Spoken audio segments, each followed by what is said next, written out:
Muito boa noite, como vocês estão? Estamos aqui sexta-feira novamente para falarmos mais sobre fundos imobiliários e os destaques da semana, mas hoje será uma live diferente, porque você que acompanha os fundos imobiliários, que gosta de receber dinheiro no seu bolso todos os meses, sabe que hoje a maioria dos fundos imobiliários anuncia os seus rendimentos, que serão pagos, no caso, no próximo mês, em abril, e já foram anunciados vários rendimentos e a gente vai falar sobre eles hoje também. Então teremos aqui nessa live basicamente uma divisão de duas partes. Mas só para confirmar aqui, vocês estão me escutando direito, me enxergando direito, só para não tocar essa live no mudo aqui sem saber. Mas basicamente a gente vai ter, então, duas partes nessa live. Deixa eu só conferir, na verdade, uma coisa aqui rapidinho. Não, certinho, beleza. A gente tem duas partes aqui nessa live. A primeira parte é a parte de destaques da semana. Então, eu vou passar aqui para vocês o que aconteceu durante a semana. Vocês podem também tirar dúvidas sobre esses pontos, esses fatos relevantes. E a segunda parte, onde o professor Baroni estará aqui conosco, é para falar sobre os fundos de papel. A gente vai dar uma comentada sobre o cenário atual e também, aí sim, vamos falar sobre os fundos imobiliários, os rendimentos dos fundos imobiliários em si. Então, primeira parte, destaques. Segunda parte, rendimentos de fundos imobiliários. Vamos lá, então. Boa noite a todo mundo. Muito obrigado aí. Vocês estão falando que sim, tá perfeito, tá tranquilo. Show de bola. Obrigado. Boa noite, Breno, Batista, Fernando, Tasso, LD, Bernardo, Guilherme, Tânia, Mário, Luiz. Boa noite a todo mundo. Muitíssimo obrigado pela presença de todos. Vamos lá, então. Essa semana, dia 27 e dia 31, então vamos passar rapidinho em alguns destaques rápidos. Esse primeiro destaque, que é do TRNT, é um fundo muitíssimo pequeno, base de cotista pequena, liquidez pequena. Potencialmente vocês não conhecem muito sobre ele, só que ele é um prédio, ele é um fundo pequeno, passivo, monativo, que tem um prédio do lado do JSRE, que tem aquele Tower Bridge Office, aquele prédio azulzão, bonito, todo de vidro. Então, esse TRNT tem um prédio do lado. E o que eu achei interessante é que um cotista com mais de 5% das cotas do fundo chamou uma assembleia para uma troca de gestão. Mas para qual gestora? VBI. Então, a VBI, que assumiu os fundos da Pátria há pouco tempo atrás, agora potencialmente pode assumir mais um fundo, que no caso esse aqui é do BTG, para pegar esse prédio e aí sabe lá o que será feito, se será simplesmente trabalhado para melhorar ali o desempenho do fundo ou se potencialmente pode ser incorporado em algum dos outros fundos da casa, seja no PATC, seja no PVBI, não sei. Não fala-se nada em termos de racional, apenas uma convocação aí. Então, assim, na verdade, por que eu trouxe isso como um destaque, né? Não é nem pelo fundo em si, mas pela potencial nova gestora. Porque a VBI é uma gestora grande. Você não conhece o TRNT, mas provavelmente você conhece o LVBI, o PVBI, CVBI, RVBI, a VBI e também os fundos da Pátria, que agora estão na mão da VBI também, que é o PATC e o PATL. Você provavelmente conhece esses. E aí, se por acaso essa matéria for aprovada em assembleia, então você, nos cotista ou não do VBI, de alguns fundos da VBI, vai ter mais um fundo aí na lista. Então, algo interessante, eu achei que valia a pena trazer aqui para vocês hoje.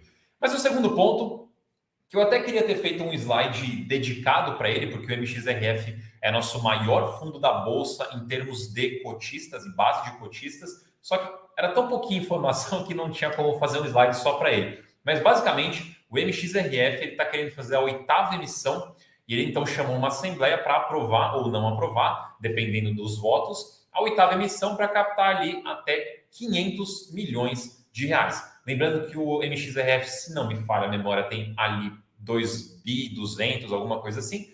Então, apesar desse montante sozinho ser muito grande, ser até maior que muitos fundos inteiros, ele é um quarto, mais ou menos, do valor atual do MXRF. Então, por enquanto, nada tão detalhado sobre essa oferta, mas aqui vem a parte mais importante. Você que é cotista, e estatisticamente deve ter vários cotistas do MXRF aqui, inclusive ele anunciou rendimento hoje, a gente vai falar disso mais tarde. Vote. Então, se você quer que essa emissão aconteça, então vote a favor. Se você não quer que ela aconteça, então vote contra, mas vote. Você, como cotista, tem esse poder de deixar aí a sua opinião. E, enfim, quanto mais gente votar, melhor será para o resultado do fundo em termos de assembleia.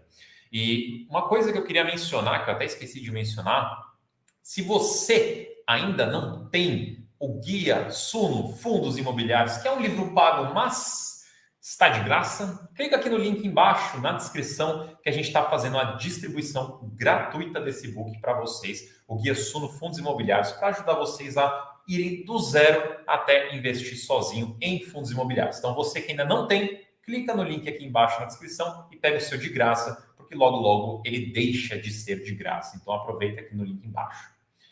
Vamos seguir. Inclusive, cadê ele ali? Peraí. Cadê? Peraí, ó, um segundo. Aqui, ó.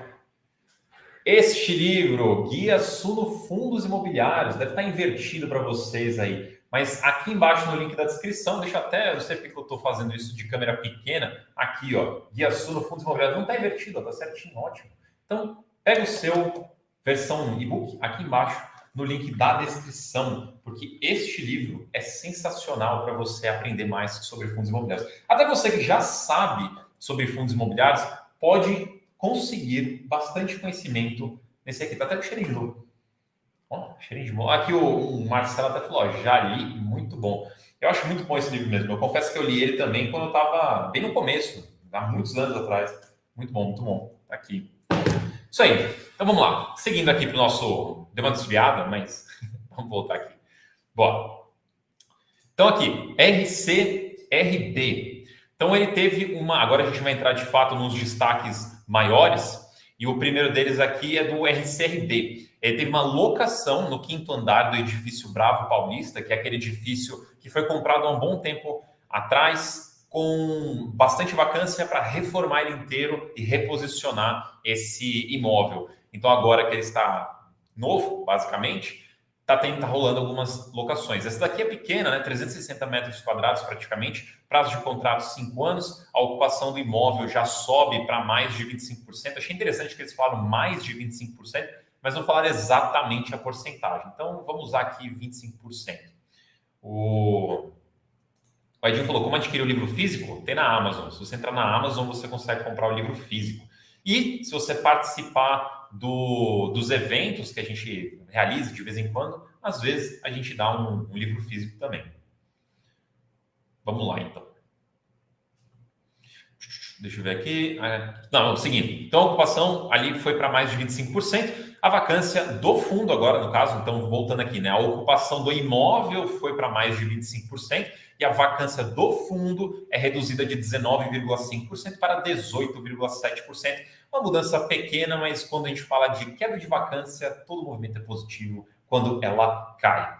O impacto no resultado anual, ou seja, em um ano dessa alocação, é de 15 centavos por cota, mas estamos falando de 12 meses. Então, se você dividir aí 15 centavos por 12 meses, essa alocação é alguma coisa ali próxima de 1 centavo. Seguindo. Deixa eu ver aqui o que vocês estão falando. Tem várias coisas aqui no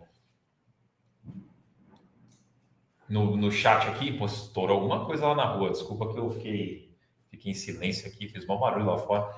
Enfim, Vilg. Boas notícias para o Vilg. A Tokstok finalmente pagou o aluguel atrasado de janeiro. Lembrando aqui, dando uns passos para trás, que a Tokstok, inquilina do fundo, não pagou o aluguel de janeiro. Depois de um tempo, aí o fundo entrou com a ação de despejo. Aí, em fevereiro, a Tokstok pagou o aluguel certinho, então só ficou pendente de janeiro. E agora, o Vilg anunciou que a Tokstok pagou este aluguel. Então, o fundo agora vai verificar esse valor depositado em juízo, que é um valor de 2,1 milhões de reais. Estando tudo certinho, ele vai ficar com o valor e também vai retirar essa ação de despejo, mantendo a inquilina ali dentro. Então, a princípio, tudo foi resolvido agora no Vilg, vida segue normal daqui para frente, certo? Então, vocês cotistas do VILG que ficaram apreensivos com essa notícia na época. Agora temos uma notícia positiva, o dinheiro daquele aluguel será depositado no fundo e daí isso daí é revertido de volta, obviamente, para o cotista eventualmente. Aí é mais ver se o VILG vai distribuir tudo de uma vez, vai linearizar até o fim do semestre, vai distribuir no fim do semestre, a gente não sabemos, mas é uma coisa para a gente acompanhar. Passando aqui, XPPR. Então, na semana passada, o XPPR foi assunto da nossa live aqui também, porém, o fato relevante mostrava algumas vendas que ele estava fazendo. Vendeu 2 imóveis inteiros e participação em 2 outros imóveis. E agora ele anunciou uma locação, uma notícia positiva, do 11º pavimento do edifício Faria Lima, que seria o melhor imóvel do fundo atualmente, mais recente, inclusive, e que também ele vendeu participação, mas pequena participação desse prédio, ele ainda tem bastante da participação dele. A área que foi locada é ali quase 1.100 metros quadrados, o prazo de contrato é de 4 anos, 48 meses, a ocupação do imóvel subiu para 64%, a gente está falando do imóvel inteiro, e a receita acumulada bruta dos próximos 2 anos, ou seja, somando toda a receita desses próximos 2 anos, é uma receita bruta, ou seja, não desconta as despesas, é de um pouquinho menos de 14 centavos por cota. A receita mensal bruta estimada depois, né, a partir do 25º mês, é de menos de 1 centavo. Então, infelizmente, apesar de ser uma notícia boa que vai reduzindo a vacância, infelizmente não é tanto impacto assim dela, porque dá 1 centavo por mês. E a vacância do fundo é reduzida de 46,4 para 46. Então, é uma redução muito pequena, mas que nem eu falei agora há pouco, conforme a gente vai, qualquer mudança positiva para menos, né, no caso, né, redução de vacância é uma notícia positiva, vamos seguir. Lembrando que normalmente, principalmente no setor de escritórios, quando tem uma nova alocação e principalmente em um cenário mais difícil, mais estressado, aí você tem carências, tem desconto, até por isso que provavelmente que o gestor, quando ele divulga essa informação de receita acumulada bruta nos próximos 2 anos, é que provavelmente deve ter carência e desconto nesse período, e daí a partir do 25º mês, aí vamos para o valor integral mesmo. Provavelmente, né? Isso daí não é explicitamente falado ali no fato relevante, mas provavelmente é alguma coisa nesse sentido. Pessoal, lembrando que a gente vai ter daqui a pouquinho a segunda parte da nossa live, junto com o professor Baroni, para falar um pouquinho dos fundos de papel e também para falar dos rendimentos dos fundos imobiliários que foram anunciados hoje. Vamos saber quanto dinheiro vai cair no seu bolso mês que vem, mas já já. Segura aí, terminando aqui já os fatos relevantes, tem só mais alguns para frente, a gente passa para essa segunda parte. Deixa eu só ver aqui se tem alguma pergunta.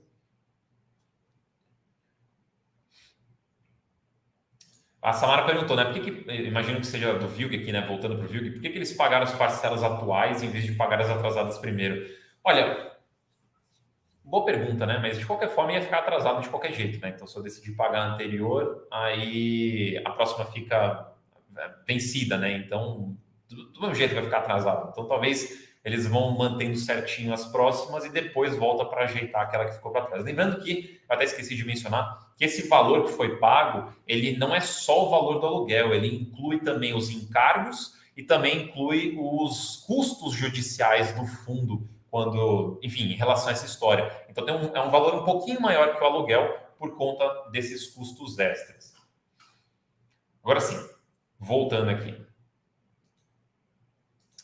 GGRC agora. Deixa eu só conferir que é isso aí. GGRC. Então, GGRC, vocês já sabem, porque é um fato relevante já há algum tempo, e eu já comentei sobre ele algumas vezes aqui na live. O GGRC, então, concluiu a compra do galpão em Uberlândia do HGLG, que é alugado para Americanas. Inclusive, é aquele que deu o problema pontual do aluguel que a Americanas não pagou, ou pagou parcialmente no caso. Então, esse galpão agora foi resolvido e comprado efetivamente. Importante mencionar que houve alguns ajustes. O principal ajuste é que do valor que ainda faltava pagar, que era 68 milhões, foi reduzido para 60 milhões e foi dividido em 2 parcelas. Então, tinha só mais uma parcela para ser paga de 68, foi dividida em 2 de 30. Então, baixou um pouco o valor e aumentou o número de parcelas. Tudo para provavelmente dá um pouco mais de conforto para o GGRC pagar essas parcelas, né? Isso foi discutido entre o comprador, que é o GGRC, e o vendedor, que é o HGLG. Enfim, para que tudo acontecesse, para que a compra fosse até o final, foram feitos esses ajustes aí. A primeira parcela de 30 milhões já foi paga, o HGLG já recebeu, e eu já vou falar mais detalhes do lado do HGLG.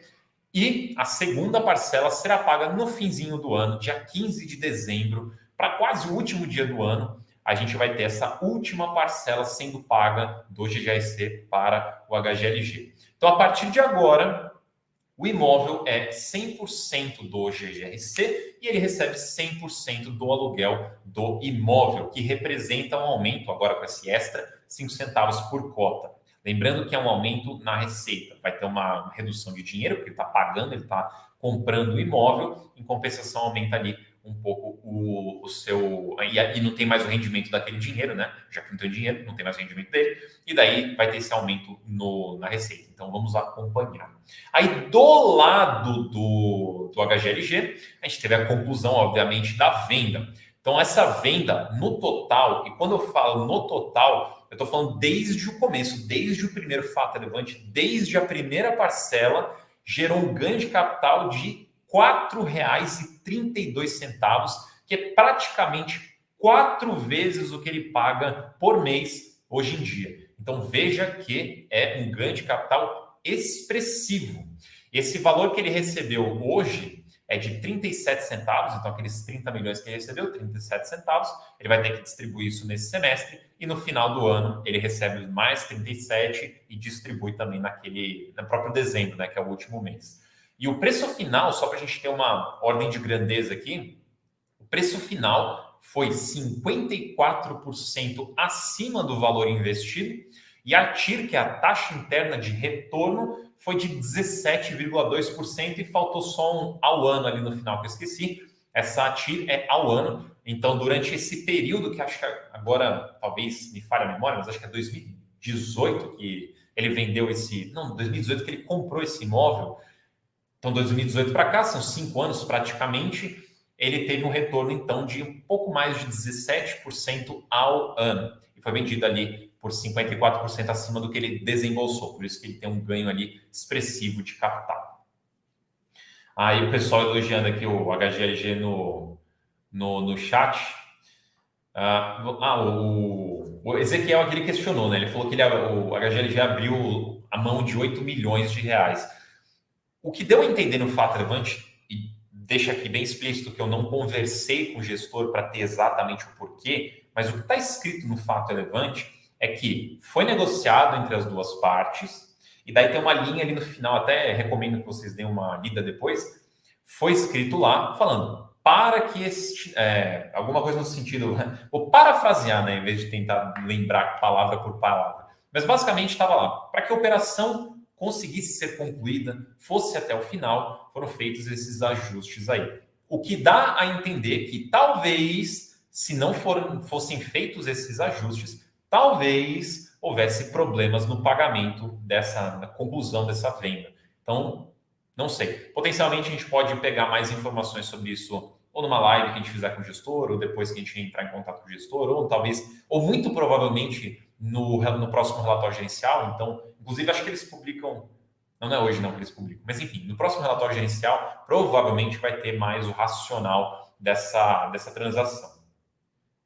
E agora, seguindo para ainda o HGLG, hoje também o fato relevante de que ele assinou lá um compromisso para comprar ao resto da participação no imóvel Itupeva G200, onde ele já tem aproximadamente 90% do imóvel, ele assinou o compromisso para comprar o restante dos quase 10%, né? 9,408%. Então, uma participação ali pequena, mas para completar os 100% do imóvel. Ele vai passar a ser o único dono desse imóvel. Obviamente, essa aquisição foi assinado o compromisso, porém ela não foi concluída ainda, e para ser concluída, ainda precisam aí superar algumas condições previstas nesse compromisso. Então, ainda estamos pendentes da oficialização, da conclusão deste negócio.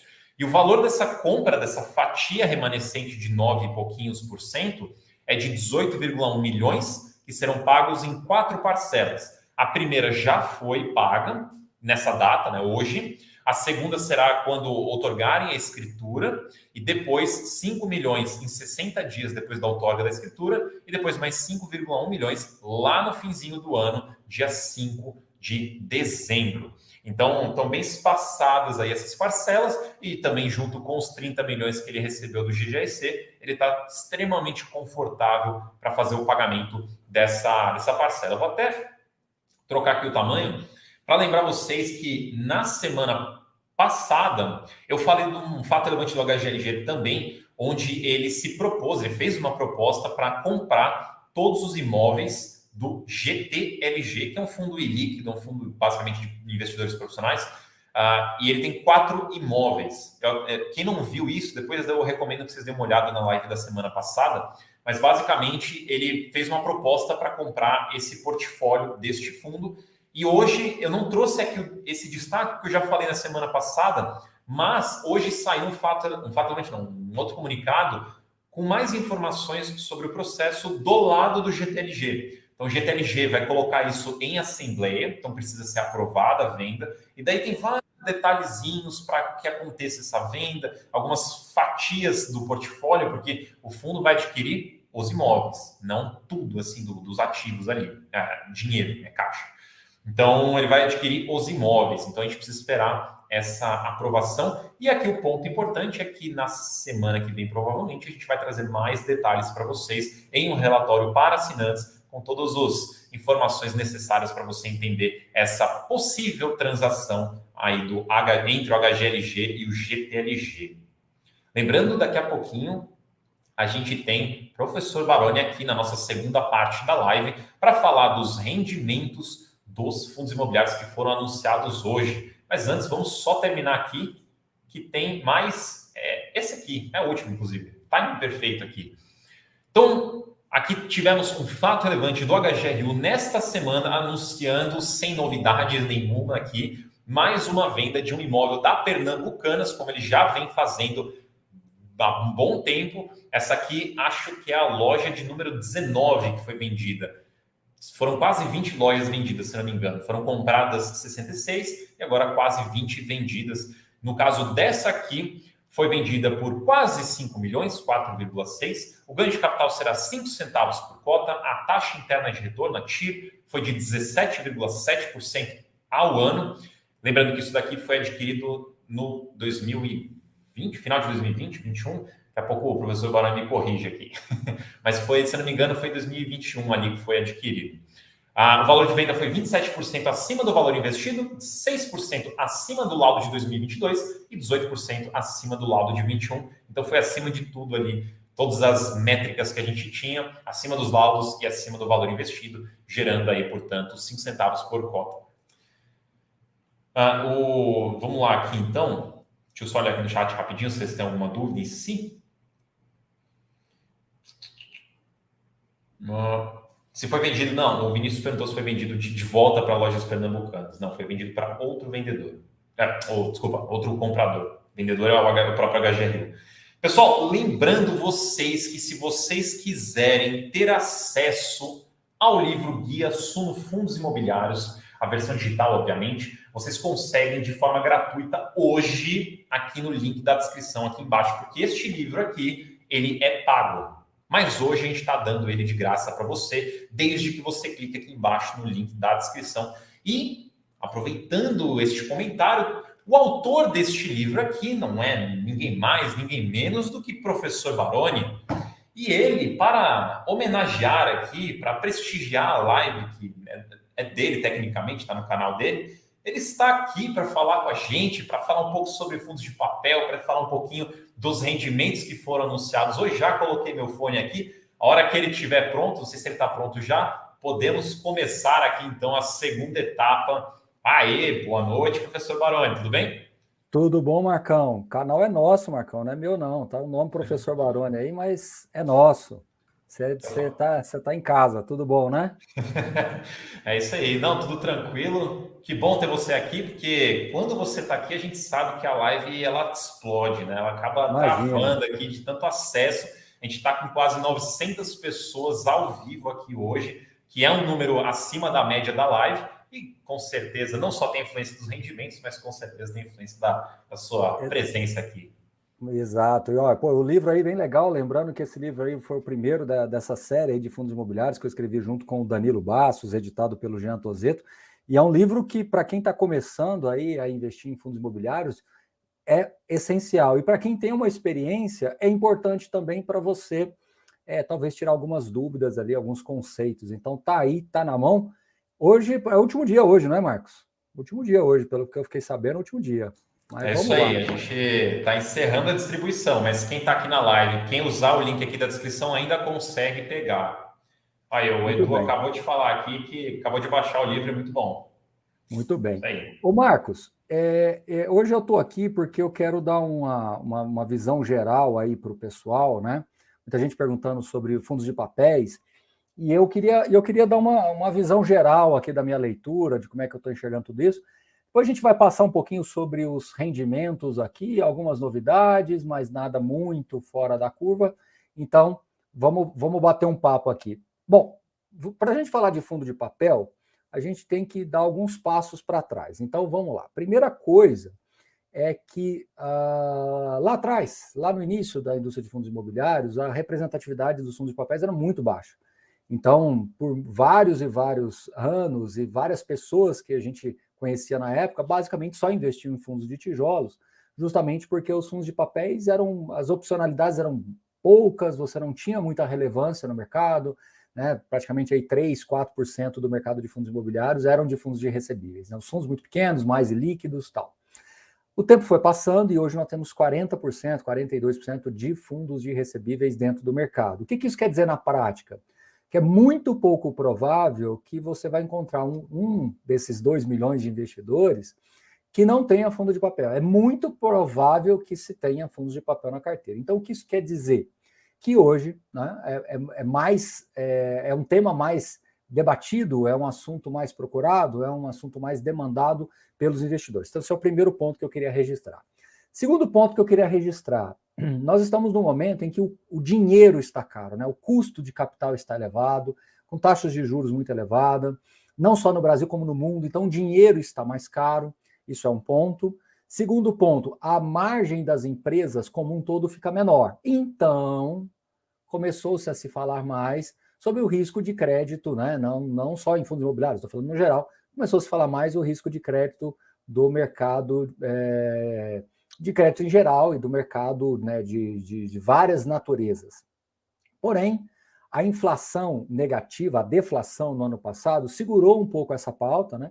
E agora esse assunto ganhou um pouco mais reverberação, porque agora você tem essa combinação, né? Você tem o juro alto, consequentemente as margens mais baixas, né? O custo de capital mais elevado e agora a inflação voltando para o campo positivo, né? Então, todos esses ingredientes contribuem para que o risco de crédito seja maior. Tá bom. Baroni, então isso é um problema? Olha só que ângulo que eu vou trazer para vocês olharem aqui. Lá em 2008, né, há 15 anos atrás, na minha opinião, as empresas estavam bem piores para enfrentar uma crise. Em 2015 e 2016, há 7, 8 anos atrás, as empresas também estavam piores para enfrentar a crise. E hoje, na minha opinião, as empresas estão mais fortes, com seus balanços mais fortes para enfrentar essa crise. Isso não quer dizer que a gente não vá passar por uma crise, ou que talvez a gente já não esteja passando por uma crise. Então você tem todos os ingredientes que sugerem que você tenha um aumento no risco de crédito, na minha opinião. No entanto, você tem também empresas melhor preparadas para atravessar essa turbulência. Então, essa é a leitura que eu tenho. A segunda parte da leitura que eu falei, essa primeira grande parte que eu queria falar, a segunda grande parte que eu queria falar é que numa carteira de investimentos, seja de fundos imobiliários, seja de empresas, seja de outros tipos de fundos de investimento como um todo, fundos abertos, né? Enfim, você tempera a sua carteira, né? E nos fundos de recebíveis, isso não é novidade para ninguém, a gente sempre falou que existem os high grades, que são aqueles mais com menos risco de crédito, você tem os middle risk, que combinam um pouquinho, e você tem os mais high yields. Cada um de nós, cada um que está aqui acompanhando a live, cada uma das pessoas que investe em fundos imobiliários, enfim, todo mundo pode ter temperado a carteira com um pouco mais ou um pouco menos de risco. pode ter feito uma carteira com um perfil mais baixo risco, um pouco mais conservadora, um pouco mais intermediária, um pouquinho mais apimentada ou muito apimentada. O que isso quer dizer na prática? Que quando você tem uma situação como a gente está vendo agora, de potencialmente um risco de crédito mais elevado, e isso aparecendo mais para as companhias, isso sendo mais evidenciado para as companhias, isso faz com que a quem tem um balanço mais frágil sinta mais rapidamente, e aí você vai ter que ajustar isso com o tempo e reacomodar isso com o tempo dentro do seu portfólio, dentro da sua tese de investimentos, dentro da sua leitura de investimentos. Então, a questão é que o assunto está mais reverberado dentro do mercado de fundos imobiliários, porque fundos de CRIs, muito possivelmente, faz parte da carteira de quase todos esses 2 milhões de investidores. Então, o assunto ganha uma notoriedade maior. Mas, lá em 2008, se falou, 2010, 2012, 2015, se falou também de problemas de crédito, porém, você tinha menos visibilidade dos fundos de CRIs dentro da carteira das pessoas, tá? Então, o que eu quero dizer para todo mundo? Vai de acordo com o tempero que você deu. Se você temperou naquilo que você consegue suportar, você vai passar por isso tranquilamente, tudo certo, e vai seguir. Se você talvez temperou um pouquinho mais do que você talvez conhecia ou talvez esperava, né? Você talvez vai ter que fazer algum ajuste, repensar alguma coisa, vai ter que direcionar os seus aportes para diluir essas posições que você talvez tenha alcançado um pouquinho mais do que você gostaria, e só. E não tem... tem pessoas colocando em xeque o mercado de fundos imobiliários ou em xeque o mercado de fundos de CRIs por causa dessas questões que envolvem a macroeconomia e tal. Eu acho que não. Eu acho que o mais importante é que os mercados se protegem, os fundos de CRIs têm os seus mecanismos de proteção, alguns deles serão ou não acionados, alguns deles talvez vão ter que serem reajustados, mas o que mais vai importar no final das contas é o quanto que você conseguiu temperar dentro daquilo que é o seu perfil de investimento. Concorda comigo, Marcos? Eu acho que é isso, né? Assim, mostrando para as pessoas que o tempero aí de cada um é o que vai dosar e isso vai ser sempre um grande aprendizado para todos nós. Não, exatamente, concordo. Inclusive, um texto que eu estou escrevendo que ainda não saiu é sobre gestão de risco, né? Que a gestão de risco ela faz parte do dia a dia do investidor. Então, quando você vai montar uma carteira, quando você vai escolher um fundo, quando você vai escolher um tipo de investimento, no fim do dia você está sempre olhando a questão de gestão de risco. Isso me paga o suficiente para eu tomar esse risco? Essa exposição que eu estou escolhendo colocar na minha carteira, ela está adequada ao meu perfil? Quanto que é a chance de dar algum problema? Você vai fazer gestão de risco toda escolha que você faz. Então, se você, investidor, fez a sua gestão de risco certinho, você escolheu direitinho, montou a carteira direitinho, lembra-se que assim, o CRI que dá problema é uma fração, ou deveria ser uma fração de um fundo imobiliário, que deveria ser uma fração da sua carteira de investimento, né? Num tipo de investimento que seria uma fração da sua carteira inteira. Então, se você diversifica direitinho, monta isso como estratégia mesmo, então o impacto que pode acontecer acaba sendo menor para você, porque você está muito bem diversificado. Agora, se você é aquele investidor que gosta de se concentrar, está pagando muito, vou colocar 30% da minha carteira aqui, porque eu quero rendimento, aí quando acontece um possível problema, aí você tem um impacto muito maior, porque você não fez essa gestão de risco. Então, acho que muita da responsabilidade desse tipo de coisa, quando dá problema, também está no colo do investidor, quando ele monta a carteira dele do jeito que ele resolveu montar. Então, os mais defendidos têm menos problemas. Ô Marcos, agora olha só que interessante, né? A gente olhando aqui, falando já agora um pouco dos rendimentos, né? Os rendimentos aqui, pelo menos os que foram anunciados hoje, estão seguindo o seu curso, né? Isso é muito importante da gente frisar. Inclusive, alguém colocou no chat que eu vi para cima, mas já me perdi aqui. Mas eu falei isso antes de ontem com alguém, enfim, e é muito importante, né? Quando você olha o IFIX, ele está praticamente no mesmo lugar há 3 anos. Muita gente pode falar assim, poxa, então isso foi ruim. Mas olha só que interessante o que eu vou fazer as pessoas aqui refletirem. Na verdade, os rendimentos que você recebeu foram suficientes para amortecer a queda. Por isso que o IFIX está lateralizado, por isso que ele está andando de lado. Mas, no fundo, se você analisar bem, o que está acontecendo é que os rendimentos estão sendo usados para sustentar esse patrimônio. Óbvio que isso é ruim, no geral, óbvio que isso é desconfortável, mas está aí a Bolsa a 100 mil pontos também. Há quanto tempo essa Bolsa está a 100 mil pontos? Né? Ela deu aquela mergulhada, depois ela voltou lá na pandemia, e estamos aí a 100 mil pontos. Então, o que é importante vocês todos entenderem é que a gente precisa de um respiro. Volta um pouquinho aqui, 15, 20 minutos na live, quando eu falei, né? Você tem uma combinação, os ingredientes em que o custo do capital está muito elevado. Então, isso diminui muito a capacidade das empresas crescerem e investirem. Então, enquanto a gente não tirar alguns desses ingredientes, a gente não vai destravar essa mola aí. Então, é um jogo de paciência, é chato, a gente às vezes parece um pouco repetitivo de falar isso para vocês, mas é a leitura, é o que é, né? Não adianta. A questão é que de 3, 4 anos para cá é 70%, 80% do mercado. Então, as pessoas estão com esta sensação e isso é levado para todo mundo como uma regra absoluta, né? Mas, de novo, eu não posso deixar de lembrar todo mundo de 2018, 2019, onde você teve uma ascensão dos fundos imobiliários muito significativa. Eu não estou dizendo que isso vai acontecer agora, que já está iminente, que não, a gente precisa de muito mais informação. Agora que algumas questões mais positivas estão chegando, embora risco de tributação sempre tem, sempre fica esse assunto no radar, isso sempre pode ser uma âncora aí puxando para baixo. Concordo que esses assuntos vêm e vão, vêm e voltam, né?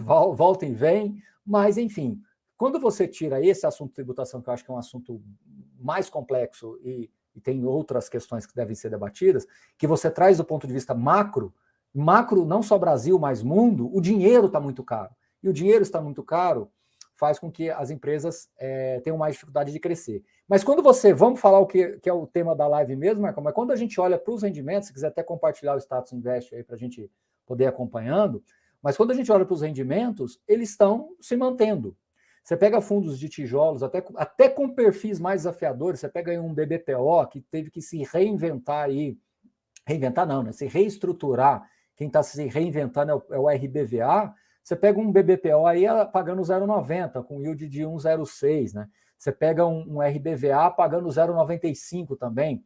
Então, assim, com o yield também ficando alto, né? Deixa eu só confirmar aqui, 1,04.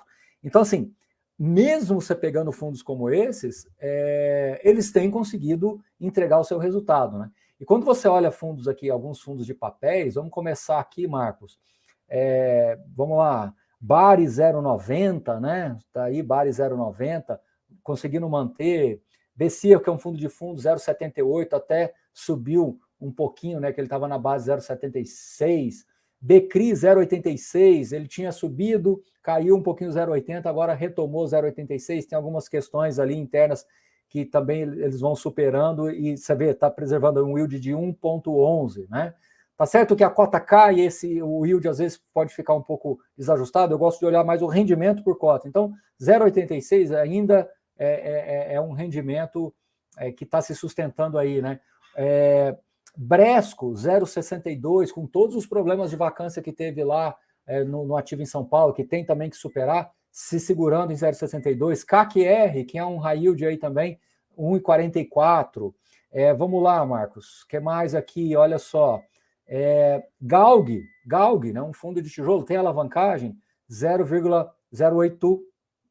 Galg 0,0, me perdi aqui, 0,082. Isso. É um yield de 1%, né? Um yield de 1% ao mês para um fundo de tijolo. Tá certo, tem alavancagem, mas tudo bem. Olha, ó, HGBS, né, 1,40, fundo de shopping se segurando. HGCR, fundo de papel, tem um pouco de CDI, é um high grade, mas que tem algumas coisinhas um pouquinho mais middle ali também, 1,20, então também está conseguindo segurar. Então, isso, Marcos, é o que eu quero reforçar com as pessoas, de que, embora o cenário seja desafiador, embora as notícias pesem um pouco aí, desanimem, acho que a palavra é essa, viu, Marcos?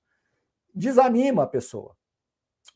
Às vezes eu sinto que o investidor ele vai ficando meio desanimado mesmo, porque ele vê esse FIX andando de lado, mas por que quando você vai falar o seu investimento no CDB, por que quando você vai falar do dinheiro que você ganha na poupança, por que você vai falar quando você investe num IPCA+, por que nessas horas as pessoas falam dos juros falam dos rendimentos, e quando vão falar de fundos imobiliários, a impressão que eu tenho é que os rendimentos eles evaporam. Não, os rendimentos eles fazem parte do retorno total do investidor.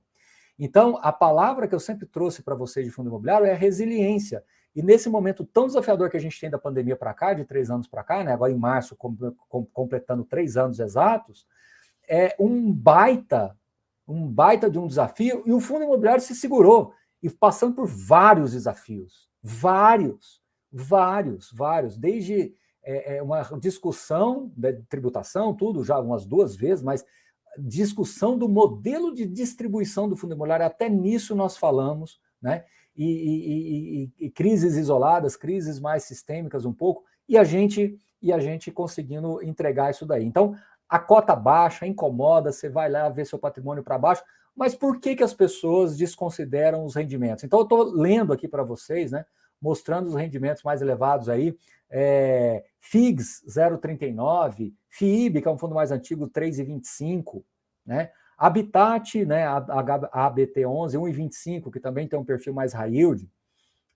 Vamos lá, Hotel Max Invest 0,63, sempre falei para vocês, hotel a renda dele é mais baixa, você precisa do ganho de capital das vendas das unidades. Por esse valor, temos que esperar o relatório, mas dá-se entender que não teve entrega de ganho de capital. HSAF, Marcos, 0,95, né, um fundo aí também híbrido. HSLG, 0,72, conseguindo se segurar, fez aquisições recentes. HS Malls, tá bom, tem para 2024 algumas obrigações a pagar, mas 0,74.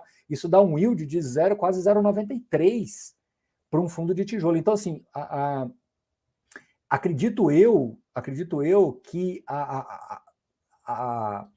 a penalidade que está se colocando nos fundos imobiliários está um pouco exagerada, né? Olha assim, desculpa eu estou tomando tempo, Marcos, que depois eu te passo a bola e deixo você retomar para a tua live aí para você responder as perguntas. Por favor, continue. JSRE 046, fundo de laje, apanhou muito também, né? Igual outros que não divulgam hoje, mas ainda conseguindo se segurar ali, fazendo locações, né? CAFOF 0,72, Kizu 0,07, 0,90 de yield, né? KNCR, fundo de papel, 1,22, que dá um yield dá um yield mensal de 1,24, um fundo que tem um perfil ultra high grade, pagando 1,24 líquido de imposto de renda. Isso é quase inimaginável numa situação normal, né, de temperatura e pressão. KNHY 1,30, CANIP 1,05, KNRI conseguindo segurar 0,95.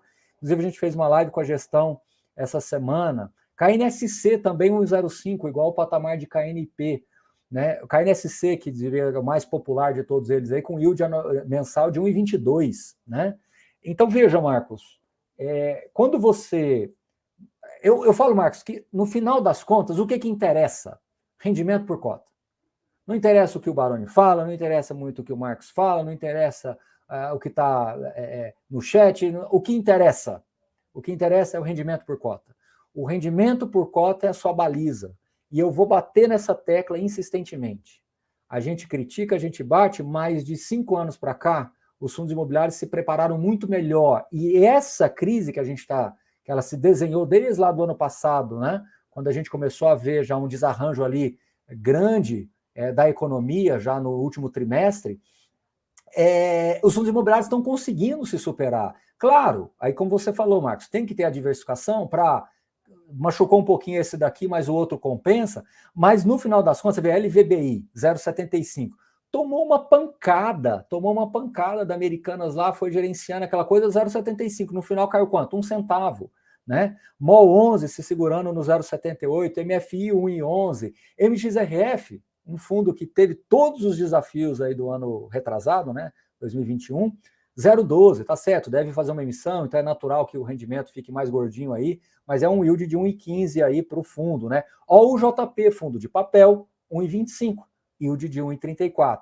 Então veja, e é um fundo com a característica um pouco mais middle também, né? PVBI, fundo de laje, se segurando aí no 0,61, que é um AAA pagando quase 0,70 de yield para um fundo de tijolo, né? Rio Bravo aqui, o high grade 1,05, o high yield 1,20, o RBVA eu já falei, né, de 95, falei lá junto com o BBPO, RFOF, né, 0,70, Rio Negro 0,43, vê um ativo desse que, poxa, como foi judiado aí em função de vacância em Alphaville e o rendimento por cota se segurando de alguma maneira, né?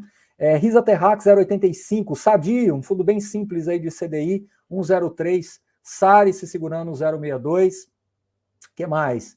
TEP 0,51 também fazendo locações, Tegar voltando a subir um pouquinho, 1,34, né? Ele tinha caído, pode até conferir, Marcos, aqui tinha caído um pouquinho, voltou a subir, pouquinha coisa, mas subindo, 0,85 TRXF, o RPR, o URCA 1,33 também tinha caído um pouquinho, voltou a subir.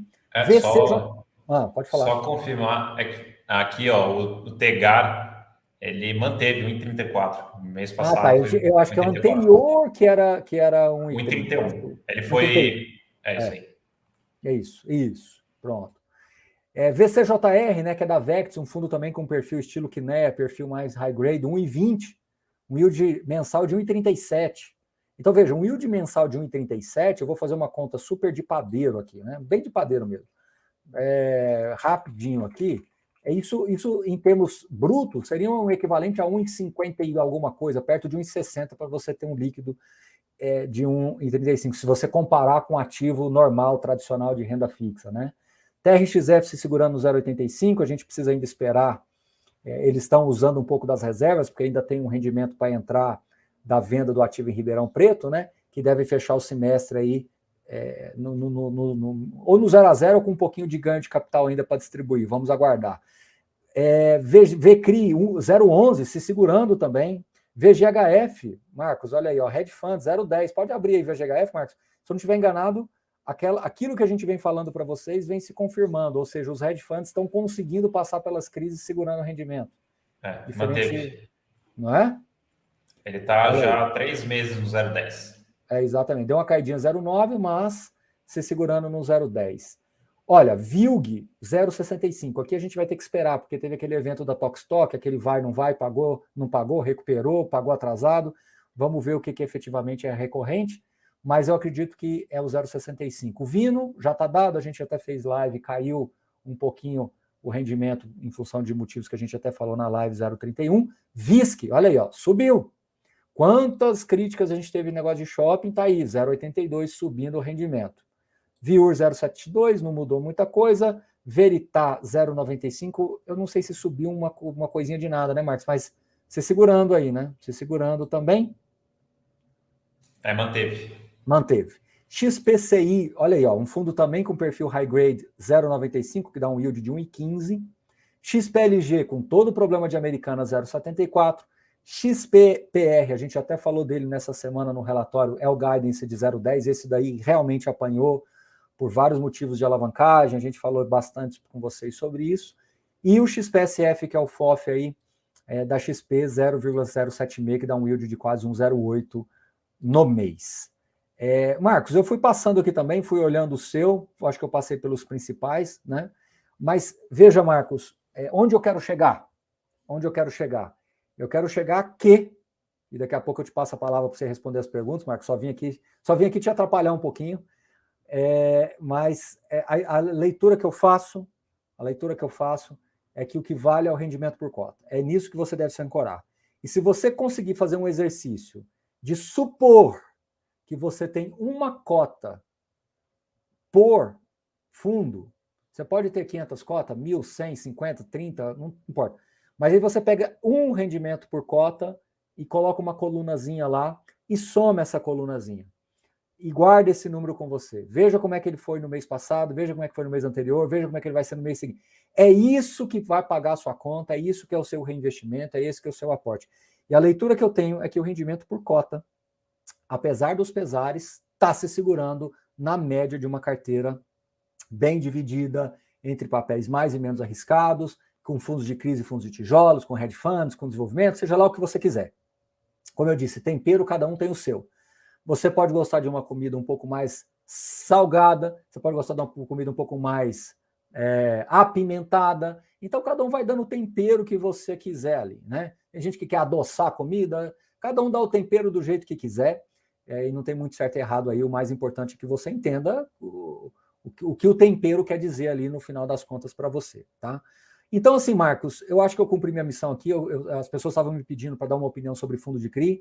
e eu coloquei nessa perspectiva maior para mostrar para vocês que as empresas estão, na média, melhor preparadas para enfrentar os desafios. Esses desafios já se desenhavam no ano passado, estão se materializando agora, possivelmente a gente pode continuar tendo desafio por um tempo, mas por quê? Porque o custo do dinheiro ficou alto, e isso faz com que a capacidade, as margens das empresas ficam menor, a capacidade de pagamento das empresas diminui, e aí, consequentemente, você tem que passar por esse momento, entendendo que faz parte desse processo todo. Só que as empresas hoje, na minha visão, são melhores do que estavam, né, há 15 anos atrás, ou há mesmo há 7 anos atrás. A questão é que esse assunto dentro de fundos imobiliários não circulava. Quando se falava de assunto de crédito no meio de investimentos, era mais em fundos de crédito privado, que estavam lá nas prateleiras dos grandes bancos. CRI era uma coisa que ninguém sabia o que era, fundo de CRI, então, muito menos. E agora é uma pauta mais debatida entre os investidores Brasil afora. Então, Marcos, é isso. Eu falei que eu ia ficar uns 20 e poucos minutinhos. Eu acho que eu cumpri minha missão aqui com você. Rodamos os rendimentos. HGLG, eu acho que a gente não falou. Olha, nós pulamos HG, Marcos. Volta lá. Deixa eu ver aqui, deixa eu colocar aqui. Pulamos HG. A gente falou, falei dele aqui umas 3 vezes nessa live aqui e acabou passando. Olha lá, eu acho que manteve tudo, né? Eu falei HGCR, mas aí depois eu pulei. HGRE manteve. Lembrando que a HGRE precisa seguir com as novas locações para deixar de queimar ali suas reservinhas. HGRU sem novidades, 0,85, embora você até falou aí de uma venda de um ativo, né? Que eles mais um, né, Marcos? Na verdade, quase 20 ativos vendidos aí, né? Quase 20 americanas, pernambucanas, mas se não me engano, dá 20 se a gente considerar aquele outro imóvel lá que eu esqueci, qualquer Mineirão, talvez? Isso, aí dá 20, eu acho. Isso, exato. Atacadão Mineiro, né? A HLOG 0,65, que mais? É isso. HGLG mantidos 1,10. Falando nisso, HGLG, bastante coisa aí que aconteceu nessa semana, né? Proposta de compra, outra aquisição também anunciada hoje aí no fim do dia. Então é isso, tá? Pessoal, REC-R não é hoje, eu só estou batendo o olho aqui no finalzinho do chat, REC-R não é hoje. Fundo de crédito, né? Ele teve uns 3 ou 4 eventos de crédito, inclusive eu fiz live com o gestor no início do mês passado. São questões que estão sendo gerenciadas, demoram um pouquinho para resolver, mas que eu me lembro de cabeça aqui, coisa de 4 e poucos % do patrimônio do fundo. Então, um fundo que tem 70, 80, 100 operações, é natural que você vai ter alguns eventos de crédito pelo caminho que vão ter que ser gerenciados, tá? Então, o importante é você olhar e colocar a tua leitura dentro de cada fundo de crédito para que você veja o nível de diversificação deles internamente, para que você possa entender que isso faz parte do processo. Aí tem que olhar caso a caso, e é isso. Ô Marcos, eu acho que eu vou te deixar, você falou que gosta normalmente de uma hora e pouco, eu acho que eu vou te deixar aí para você responder umas perguntinhas, né? Pode ser, mas só aproveitando aqui a sua presença, só para falar para as pessoas, e me corrija aqui se for alguma informação divergente, na próxima quarta-feira, no próximo relatório, deve sair mais detalhes sobre essa proposta, essas movimentações do HGLG, e também algumas informações sobre esse cenário de fundo de papel, principalmente o Iridium, certo? Exatamente isso. Quando as coisas vão acontecendo, a gente gosta de ir acompanhando, entendendo, sentindo um pouco a temperatura, para não, às vezes, pontuar alguma coisa antecipadamente, né? Então a gente gosta de ir vendo isso daí. Então vamos trazer naturalmente para todo mundo, só para que vocês... A gente já estava fazendo, olha que curioso, a gente já estava fazendo um acompanhamento da carteira, não é uma revisão, era um acompanhamento só trazendo para vocês, porque as pessoas, nesse momento, as pessoas ficam mais sensíveis às informações, aos dados que vão aparecendo, então elas questionam mais, alguns se preocupam um pouquinho mais, mas a gente já vinha fazendo esse trabalho todo, já com a nossa base aqui. Devemos trazer algumas informações também, mas o que eu já posso dizer para vocês é que as coisas estão bem diversificadas, bem diluídas dentro de um risco direcional, então é simplesmente para trazer uma coisa mais documentada para vocês, mais bem explicada, e do HGLG também teve muito vai e vem de compra, venda, né, de anúncio e tal, Então, teve a conclusão da venda do GGRC, né, que lá com lojas americanas. Então, também a gente vai dar uma visão geral para vocês para mostrar, mas não tem nada assim de absurdo que está mudando a estratégia do fundo, nem do HGLG, nem do IRID, nem de nada. Assim, o mais importante é igual o próprio XPLG, quando teve aquela questão da lojas americanas, no LVBI também teve. Então, são situações que aparecem, que você vai lá, entende o que está acontecendo, vê realmente qual é a exposição real daquilo, vê qual que é o que está sendo feito para endereçar e mapear aquilo ali, mapear e endereçar aquilo ali, e a gente traz para vocês tranquilamente. Porque às vezes sai alguma coisa, você já precipitadamente já quer, naquela ansiedade de já querer falar alguma coisa, mas na verdade às vezes não é nada tão assim evidente ou alguma coisa que possa trazer algum problema real e concreto, e são riscos que têm que ser gerenciados. Né? Mas desde sempre a gente já falava que tem essas questões naturalmente no mercado de fundos imobiliários. Você pega fundos até muito conservadores, vez ou outra tem que gerenciar algum risco direcional, e isso faz parte aí do processo todo. Tá bom? É isso, Marcos? É isso, muito obrigado. Então tá bom. Gente, eu vou deixar o Marcos aí. Hoje aqui foi só mesmo passando aqui para comentar os rendimentos e dar um pouco da visão aí dos fundos de recebíveis. Depois eu vou ver até se eu falo o pessoal da Suno para fazer um corte também para a gente ficar com isso também publicado para vocês. Mas o mais importante aqui é que a gente conseguiu mostrar os rendimentos por cota para vocês, e é nisso. A minha grande mensagem aqui para o fim de semana de vocês é: foque no rendimento por cota. Debater fundo imobiliário é muito bom, ouvir opinião aqui é muito bom, ouvir opinião ali é muito bom, sabe, participar de um fórum aqui é legal, discutir isso aqui é legal, tudo faz parte do processo de aprendizagem. Tudo faz parte, tudo. Mas o rendimento por cota a tua bússola, é o teu guia. Lá atrás, só para concluir, Marcos, lá atrás, quando a gente teve aquela crise muito concentrada em corporativo, lá em 2012, 13, 14, que a indústria inteira era muito setor corporativo, lá sim, rendimento por cota sofreu muito, em alguns casos, rendimentos sendo zerados. Né? No caso, hoje, de uma carteira bem diversificada, que você tem outras naturezas imobiliárias, você tem contratos atípicos, você tem muito mais pulverização de risco, você tem uma gestão ativa acontecendo. Você viu que, eu não acompanhei toda a sua fala aí, Marcos, mas você deve ter feito comunicados aí de fatos relevantes, de compra, venda, compra. Então, assim, isso hoje está muito mais comum dentro do mercado. Então, isso faz com que você crie uma camada adicional de proteção. Então, é muito diferente. E o rendimento por cota, que naquela época se sofreu muito, hoje está muito melhor defendido. No fundo de CRI, no geral, que teve deflação no ano passado, até concordo que isso gerou também algumas assimetrias, assim, alguns desconfortos, mas a gente já falou, e isso é fato, isso também já ficou no passado. A inflação voltou para um patamar Brasil, né? Juros ainda está um pouquinho exagerado, quando ele voltar ali para um patamar mais tangível ali para a economia, eu acho que alguns fundos de recebíveis que tiver um pouquinho mais de exposição em CDI, já estamos falando antes, hein? Já estamos falando antes. Quando tiver uma exposição em CDI, aquele fundo que tem 30%, 40% em CDI, que agora está lindo e maravilhoso, porque o CDI está em 13,75%, quando baixar, se você não tiver uma troca, uma gestão ativa, é natural que baixe também. Então já estamos avisando que é natural que baixe. Isso vai acontecer? Não sei, nem se o juro vai baixar esse semestre, daqui 3 meses, não sei.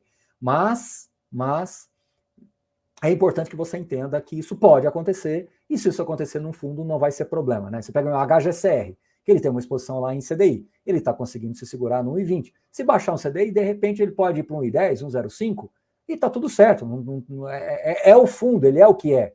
Tanto que quando ele teve o problema do CDI lá, quando teve o CDI a 2% lá, ele apanhou muito mais do que alguns outros fundos também, e etc. E agora ele colheu o fruto de ter deixado a carteira com essa formatação. Então, pronto, eu acho que o mais importante é entender. Marcos, é isso, eu tô vendo, você fica me chamando, aí eu falo demais e tomo seu tempo. Agora você vai ter 1 minuto para falar, ou então vai ter que ligar para a namorada e falar que o hambúrguer vai atrasar aí. Mas pode colocar.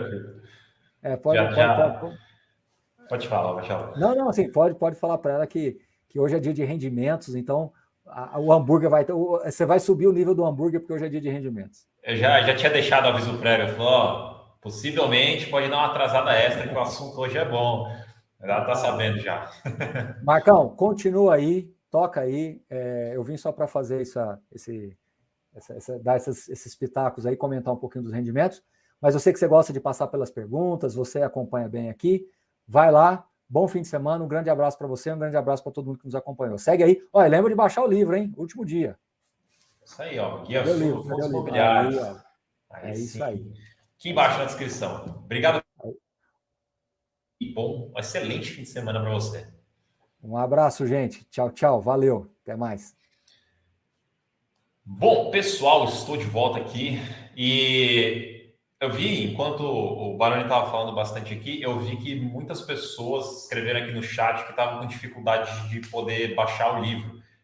Teve alguns comentários sobre cadastrar o e-mail, que não aceitava o e-mail, era problema com o e-mail.